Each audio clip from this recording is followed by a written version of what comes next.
The Boston Tea Party was a pivotal spark that ignited the flames of American independence.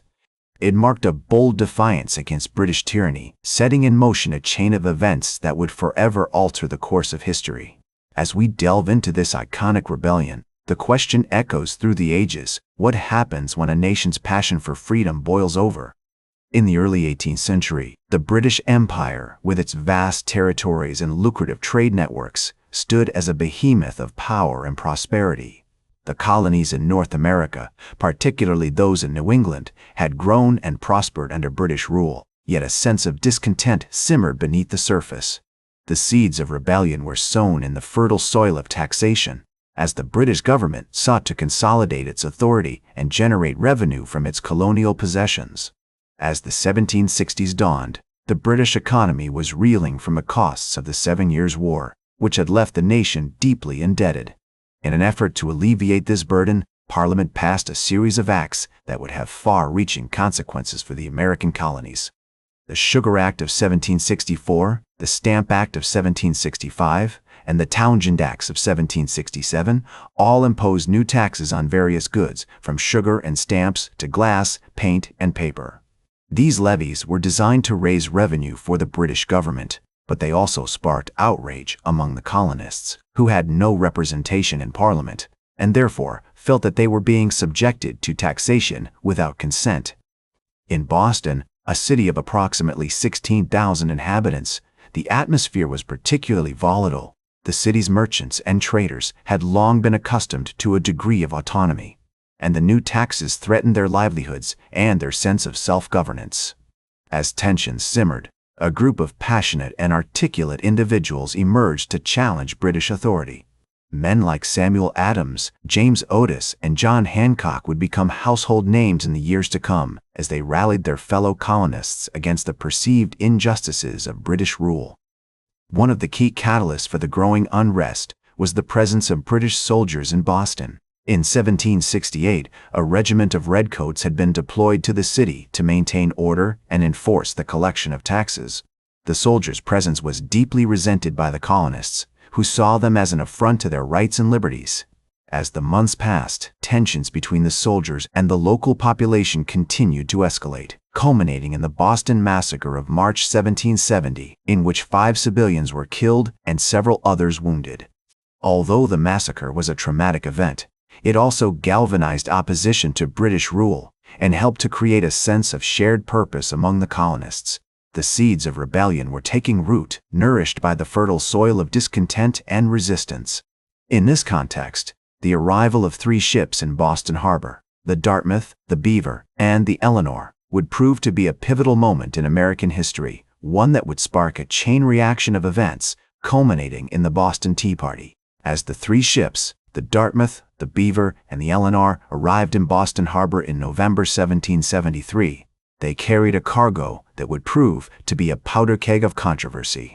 The ships were owned by the East India Company, which had been granted a monopoly on the importation of tea into the American colonies by the British government. The Tea Act, passed by Parliament in May 1773, allowed the company to sell tea directly to the colonies, bypassing local merchants and middlemen. This move was deeply resented by the colonists, who saw it as an attempt to exert even greater control over their economic lives. The tea itself was a valuable commodity, with an estimated 342 chests on board the 3 ships, weighing over 92,000 pounds. The East India Company had planned to sell the tea through consignees in Boston, who would then distribute it to local merchants. However, the colonists were determined to prevent the tea from being landed and sold. A group of patriots, led by Samuel Adams and other members of the Sons of Liberty, had been organizing opposition to the Tea Act for months.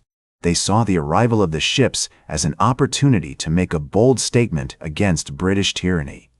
On November 27, 1773, a meeting was held at the Boston Town House, where a large crowd of colonists gathered to discuss the crisis.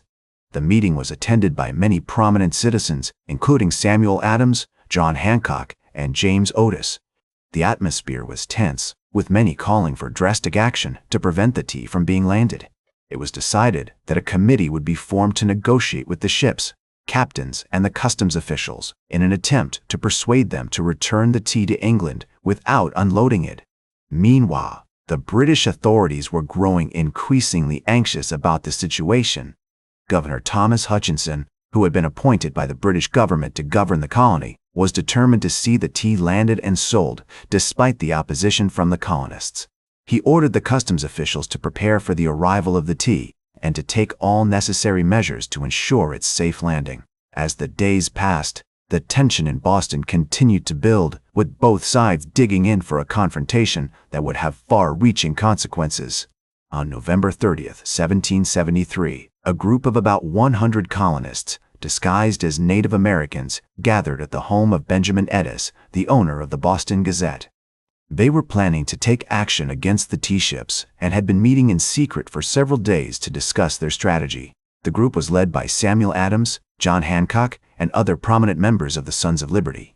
They knew that the British authorities were watching them closely and that any mistake could lead to arrest and imprisonment. As the night wore on, the group of colonists made their way to the waterfront, where they boarded the 3 ships. The crew and passengers on board were quickly overpowered, and the tea chests were broken open and thrown into the harbor.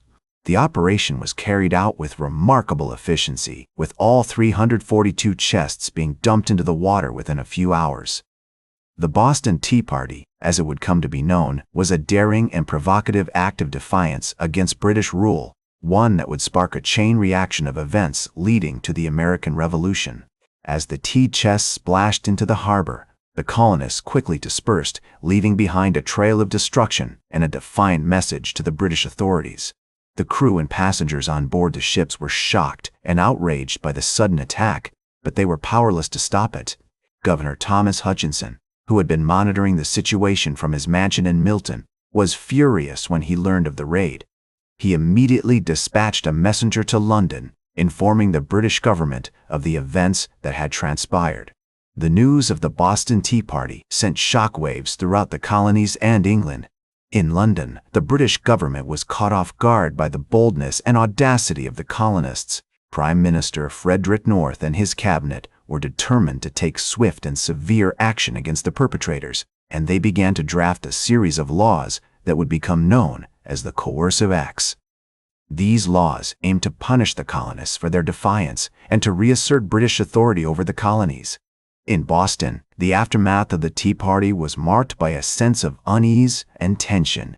The Sons of Liberty had achieved their goal of preventing the tea from being landed, but they knew that their actions would have serious consequences. Many of the colonists who had participated in the raid went into hiding, fearing arrest and reprisal from the British authorities.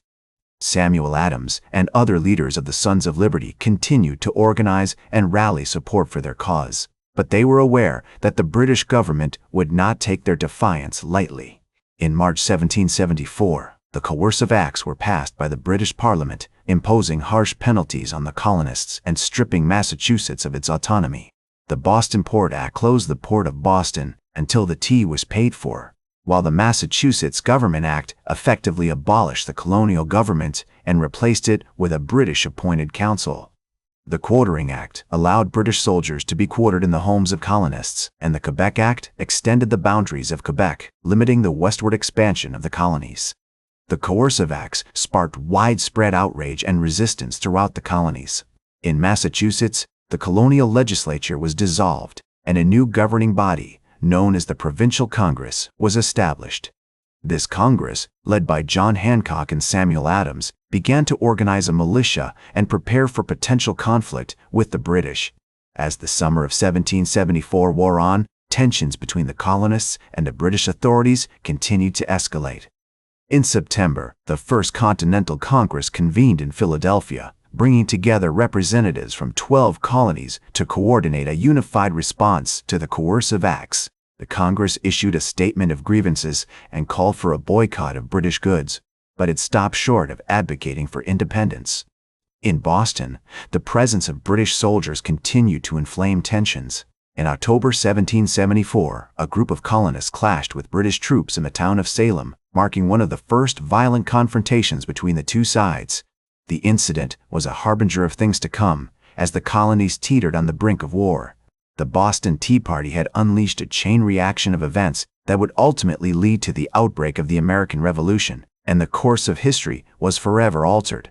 The Boston Tea Party was more than just a daring act of defiance. It was a catalyst for the American Revolution, a spark that ignited the flames of freedom and self-governance in the colonies. The brave men and women who participated in the Boston Tea Party left behind a legacy that continues to inspire us today, a testament to the power of courage, conviction, and the unwavering pursuit of liberty. Thank you for joining me throughout this historical journey. That's all for today's History with Herodotus. Remember to like, share, and subscribe. And until next time, remember that, to understand the present, we must first understand the past.